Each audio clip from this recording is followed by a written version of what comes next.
ওরে বাপুরে, ইয়া শুনলাম এইবার নাকি সুষ্ঠু নির্বাচন হইব। হ দাদু, তাই তো শুনতাছি। এই নির্বাচনটারে কি একটু অসুষ্ঠু বানান যায় না? আরে সুষ্ঠু হলে তঙ্গ জনগণের লেগা ভালা, অসুষ্ঠু চৌকেলা। ইয়া তুঙ্গ লেগা তো ভালাই, কিন্তু আমার লাইগা আরে এতদিন তো করে হুইয়া হুইয়া ভোট দিছি, কষ্ট করে আর কেন্দ্র যাওয়ার লাগে নাই। ইয়া ভোট অত হয়ে গেছে, এখন যদি নির্বাচন সুষ্ঠু হয় তাইলে না কষ্ট করে কেন্দ্রে যাওয়ার লাগবো। ইয়া যাই আবার লম্বা সিরিয়ালে খারাপ লাগবে। ইয়া তোমরাই কও, এই বুইরা বয়সী কি আর শৈল চলে? আগের সিস্টেমটা কত ভালো আছিল, আমি তো করে হুইয়া হুইয়া ভোট দিছি।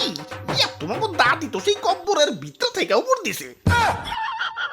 এখন সুস্থ করো আর যাই করো, তোমার দাদির এইবার ভোটটা দিবার দিও। আর নির্বাচনটা কি কোনোভাবে 14 ফেব্রুয়ারি ফেলান যায় না? না মানে তোমার দাদির নিয়ে ভোট হইলো, ভালোবাসা হইলো,